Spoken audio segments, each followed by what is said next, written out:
Rieccoci allora a parlarvi di questo fiore d'inverno del radicchio rosso di Treviso. Vedevate nelle immagini che parte è anche coperto, tuttora coperto. Paolo Manzana, presidente del consorzio, ci spieghi perché è coperto? Vengono stesi questi teli qua ai primi di dicembre, prima dei freddi più importanti dell'inverno, proprio perché questo sarà l'ultimo radicchio che viene raccolto dal campo e quindi riusciamo un po' a preservarlo. Ricordo che il freddo fa sì bene al radicchio prima perché gli dà l'induzione a freddo e quindi può diventare comunque più buono, più croccante, però piano piano lo consuma. Se noi vediamo sotto il telo è più grosso, fuori del telo è più piccolo. Allora, ricapitoliamo. IGP, quindi un marchio europeo che dà garanzie al consumatore. Perché? Perché è, diciamo, la dimostrazione che alle spalle di questo radicchio c'è un disciplinare di produzione. Se, mi corregga se sbaglio, Presidente, il coltivatore rispetta quel disciplinare, riesce a dare al consumatore un prodotto eccellente, no? Di grandissima qualità. Eppure il consumatore tante volte viene ingannato. Succede questo?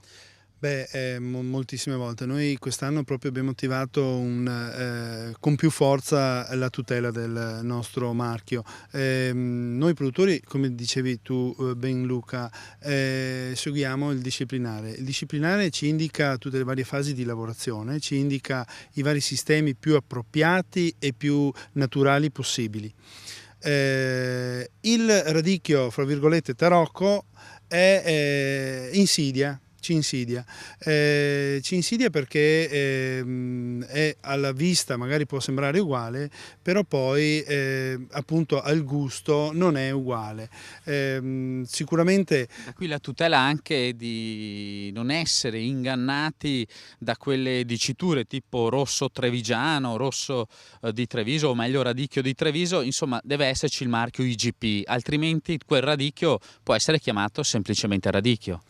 Infatti il marchio IGP viene dato, appunto, come dicevo prima, dalla Comunità Europea e deve essere utilizzato solamente per chi produce nell'area IGP ed è assoggettato ai controlli, ricordo, ai controlli del consorzio del radicchio, e quindi controlli che vanno proprio a vedere se viene fatto rispettando tutte le varie passaggi e le varie norme dettate dal disciplinare, appunto. Ecco, per spiegare, faccio un esempio. In un ristorante nel menù c'è scritto risotto a radicchio di Treviso.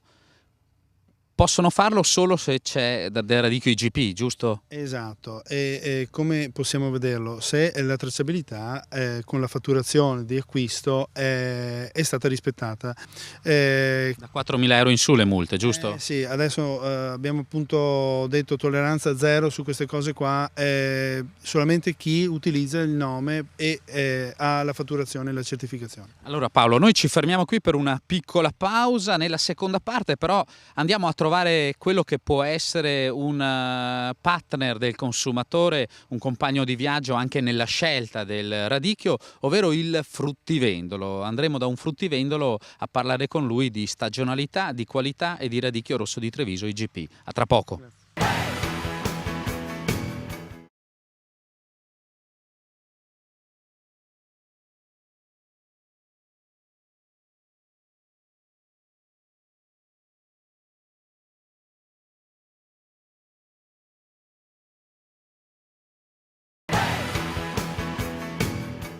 Rientriamo nel nostro studio ideale, ancora per parlarvi di radicchio rosso di Treviso IGP, ancora con Paolo Manzani, presidente del consorzio. Dal campo stiamo arrivando alla tavola, ma c'è un passaggio intermedio, ovvero il commercio, per far arrivare questi magnifici prodotti nelle tavole degli italiani. Radicchio rosso di Treviso, un cartello eloquente. Tra poco parleremo del significato proprio di questo cartello.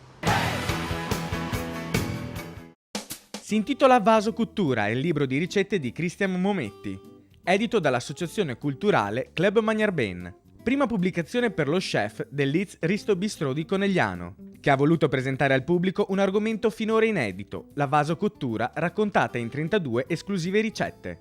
Una tecnica culinaria che ha reso celebre lo chef Christian, tanto da valergli il riconoscimento di cuoco dell'anno, e della quale ora ci presenta le principali metodologie di cottura. La vasocottura è anche semplice nella metodologia, perché noi riempiamo il vaso con i prodotti che desideriamo, lo chiudiamo ermeticamente e il vaso va in cottura o a bagnomaria nel modo classico come facevo una volta, a vapore o addirittura anche utilizzando il microonde. La vasocottura recupera antiche tradizioni culinarie e le reinterpreta in chiave moderna. La capacità di esaltare i sapori ne fa una tecnica ideale per qualsiasi ingrediente, compresi i prodotti tipici, assicura lo chef Christian. Nel libro troverete ricette che utilizzano il prodotto del territorio, come non so, il radicchio di Treviso, l'asparago di Cimadolmo, l'asparagino verde selvatico che si trova sempre lungo il Piave, l'agnello dell'Alpago, quindi tantissimi prodotti del territorio. L'associazione Magnar Ben, che ha curato la pubblicazione, da 15 anni opera nel settore dell'enogastronomia, occupandosi soprattutto della ristorazione di qualità dell'Alpe Adria. Non solo libri tra le iniziative di questa associazione, come ci spiega Maurizio Potoknik. Legato al progetto editoriale esistono una serie di eventi che durante l'anno facciamo e proponiamo nei territori proprio attraverso i personaggi come Christian, attraverso dei personaggi del mondo del vino, dell'arte, della cultura, e quindi cerchiamo di unire più interessi comunque accomunati sempre da una cucina di alto livello.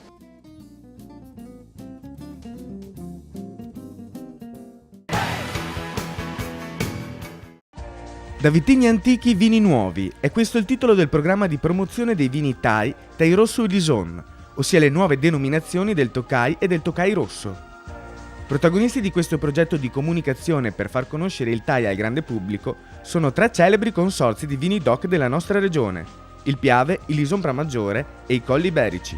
Ma sentiamo il presidente del consorzio di tutela vini DOC Colli Iberici, Federico Tassoni.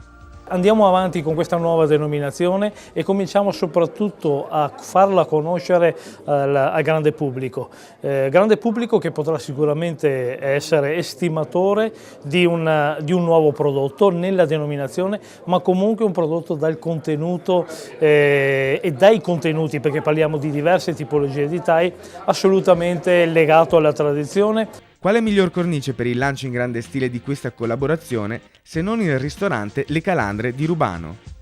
Uno degli chef italiani più famosi, Massimiliano Alaimo, ci dà la sua opinione sul Thai. È un vino, diciamo, che si riferisce in maniera molto precisa al territorio, ha una spontaneità, un'immediatezza che a me piace e diciamo che segue un po' quello che sono un po' anche le nostre tendenze, per cui è un vino poco alcolico, estremamente diretto, immediato, che ben si abbina a delle pietanze leggere. Dal 2007 l'Unione Europea ha vietato all'Italia l'utilizzo del nome Thai in favore dell'Ungheria. I nostri produttori, nonostante la sentenza sfavorevole, non si sono persi d'animo e ora il Thai è pronto a raccogliere la sfida del mercato. Il presidente del consorzio di tutela vini DOC Lison Pramaggiore, Mauro Stival. Il concetto non è quello di avere il nome per avere una qualità, il concetto è avere una qualità e farsi un nome con questa. Di conseguenza noi siamo preparati e pronti a creare un tipo di prodotto riedizionato col nome ma anche con la qualità e dare la garanzia sicuramente di un rapporto qualità-prezzo interessante e ottimale. Il cambio di denominazione a distanza di 3 anni dalla sentenza si sta tramutando da potenziale svantaggio in ottima opportunità. Ce lo spiega il presidente del consorzio di tutela vini DOC Piave, Antonio Bonotto. Dobbiamo essere bravi a cogliere l'opportunità che da una situazione negativa apparentemente si può creare, nel senso che certamente il cambio del nome è un momento traumatico, ma ti dà anche l'opportunità, come anche vediamo nella giornata di oggi con questa presentazione di questo progetto Vini nuovi da vitigni antichi, di creare anche interesse e curiosità.